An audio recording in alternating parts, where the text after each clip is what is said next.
Atlanta, Georgia. A city that never sleeps, where the hustle and bustle of life is a constant hum in the background. The streets are always alive, filled with people chasing their dreams, cars zipping by, and the air thick with the energy of ambition and hope.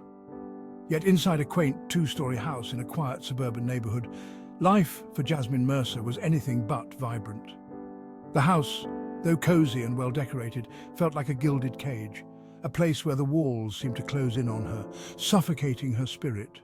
Her world revolved around her mother, Evelyn, a woman whose love was as suffocating as it was fierce. Evelyn's presence was a constant shadow over Jasmine's life, a reminder of the boundaries that confined her. Evelyn, widowed early, poured every ounce of her being into Jasmine, her only child. The loss of her husband had left a void in her heart, a void she tried to fill with an overwhelming love for Jasmine. But this love, instead of nurturing, became a chain that bound Jasmine to her mother's expectations and fears. My darling girl, you are my everything. These words, meant to be comforting, often felt like a heavy burden to Jasmine, a reminder of the weight of her mother's expectations. Jasmine, with her gentle heart and quiet demeanor, basked in her mother's adoration, unaware of the invisible strings that bound her. She found solace in her art, painting in her room where sunlight streamed through the window, casting a warm glow. But even in these moments of joy, there was an underlying fear, a sense of being watched and judged. She was a porcelain doll, cherished, protected, and utterly controlled. Her mother's love, though well-intentioned, was a cage that kept her from truly living. Evelyn's love manifested in a web of rules and restrictions. Every aspect of Jasmine's life was meticulously planned and controlled. From the books she read to the friends she could have, everything was dictated by her mother's unwavering will. Jasmine's every move, every thought was scrutinized, analyzed, and often manipulated to fit her mother's meticulously crafted plan for her life. Her journal, meant to be a private sanctuary, was often read by Evelyn, her thoughts and dreams laid bare and subject to her mother's approval. Mother knows best. This phrase, repeated so often, became a mantra that Jasmine couldn't escape. It was a constant reminder that her life was not her own, that her desires and dreams were secondary to her mother's vision. This was a phrase Jasmine heard so often that it became her reality. She began to doubt her own thoughts and feelings, questioning whether her desires were valid or just a rebellion against her mother's love. The mirror reflected a girl who was a stranger to herself, her expression changing from neutral to resigned. Jasmine's reflection was a constant reminder of the life she was living, a life dictated by her mother's suffocating love.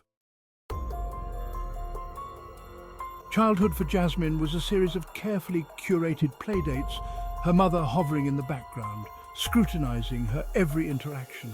Every laugh, every smile, every word exchanged was under the watchful eyes of Evelyn, her mother. It was as if Jasmine's life was a stage, and Evelyn was the director, ensuring every scene played out perfectly. Friendships were not formed organically, but were hand-picked by Evelyn based on their perceived benefit to Jasmine's future. Evelyn believed that the right connections would pave the way for Jasmine's success, and so every friend was chosen with meticulous care. Jasmine often felt like a pawn in a game she didn't understand, her social circle a carefully constructed web of potential advantages. We must surround ourselves with the right kind of people, darling. Evelyn's voice was always firm, leaving no room for argument. She believed she was doing what was best for Jasmine, even if it meant controlling every aspect of her life. As Jasmine grew older, the control tightened. The freedom she once had, however limited, began to shrink. Her world became smaller, more confined as Evelyn's grip grew stronger. The carefree days of childhood were replaced with a rigid schedule and constant supervision. Her after-school activities, her hobbies, even the books she read were all carefully vetted by Evelyn. Every moment of Jasmine's day was planned, leaving little room for spontaneity or personal choice. Evelyn believed that by controlling these aspects, she was setting Jasmine up for a successful future.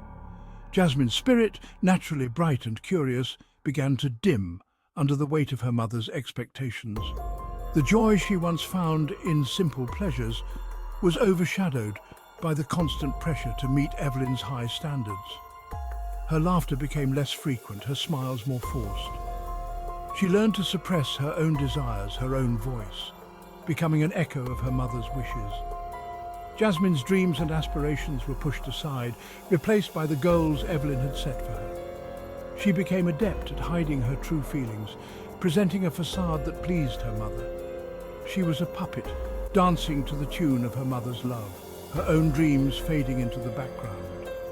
The strings that controlled her were invisible but strong, pulling her in directions she didn't want to go.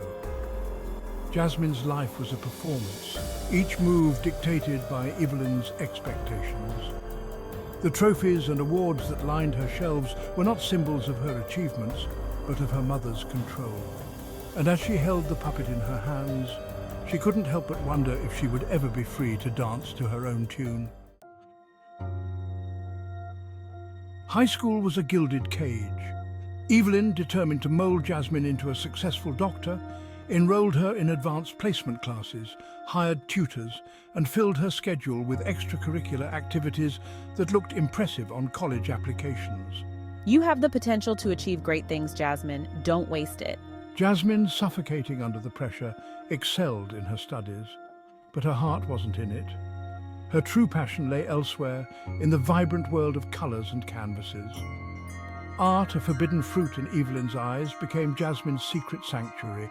She would spend hours in her room, her paintbrushes dancing across the canvas, expressing the emotions she couldn't articulate. Art was her rebellion, her escape, her only true form of self-expression. Jasmine's carefully constructed world began to crack with the arrival of Daniel, a kind-hearted musician who saw past her reserved exterior. Daniel was not just any musician, he had a way of making people feel seen and heard, a quality that drew Jasmine to him like a moth to a flame.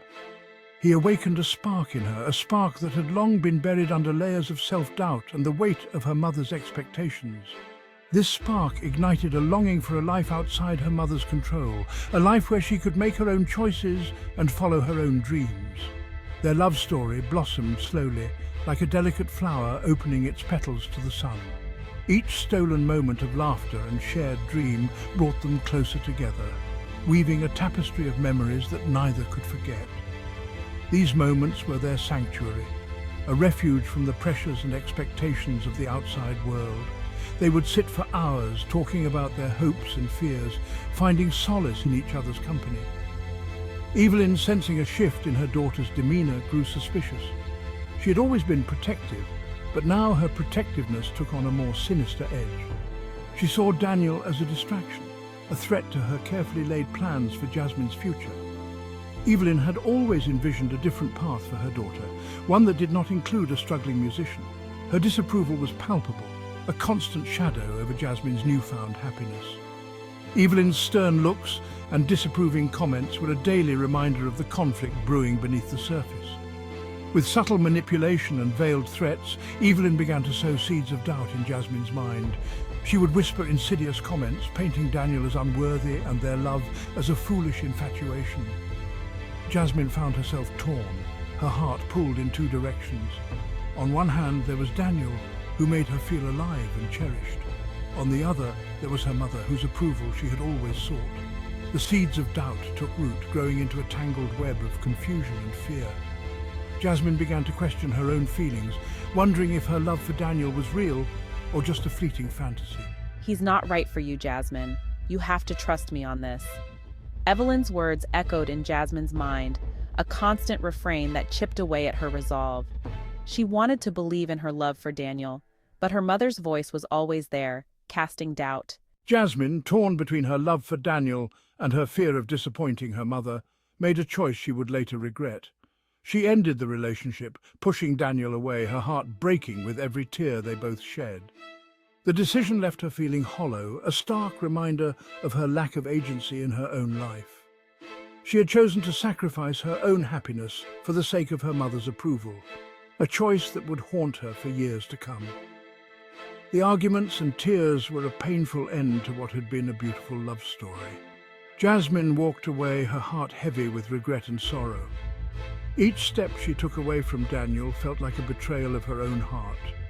The tears they shed were not just for the end of their relationship, but for the dreams and hopes that would never be realized.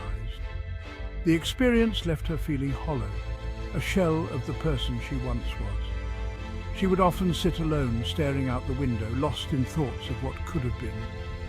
Jasmine's reflection in the mirror was a constant reminder of her lost love and the choices she had made. She felt a deep sense of loss, not just for Daniel, but for the person she could have been if she had chosen differently. She would often look at old photographs, memories of happier times that now felt like a distant dream. The locket with Daniel's picture inside was a bittersweet reminder of the love she had lost. As time passed, Jasmine found herself walking alone in the park where they used to meet, the memories of their time together haunting her every step. She would sit on the bench looking at the sky, wondering if she would ever find that kind of love again. In an attempt to heal, Jasmine began to write in a journal, pouring out her feelings and thoughts. The pages became a safe space for her to process her emotions and reflect on her choices. Slowly, through her writing, she began to find a sense of peace. The faint smile that would sometimes cross her face was a sign that she was beginning to heal, to find hope for the future. Jasmine's journey was far from over, but she was beginning to reclaim her sense of self. She looked at herself in the mirror with a newfound determination, ready to take control of her own life and destiny. Standing at the crossroads of her life, Jasmine knew that the path ahead would not be easy. But with each step she took, she felt a growing sense of empowerment, ready to face whatever challenges lay ahead. As she walked down the path, a smile began to form on her lips. The horizon was filled with possibilities, and for the first time in a long while, Jasmine felt hopeful about the future. The dawn of a new day brought with it the promise of new beginnings. Jasmine stood tall, ready to embrace whatever the future held, confident in her ability to shape her own destiny.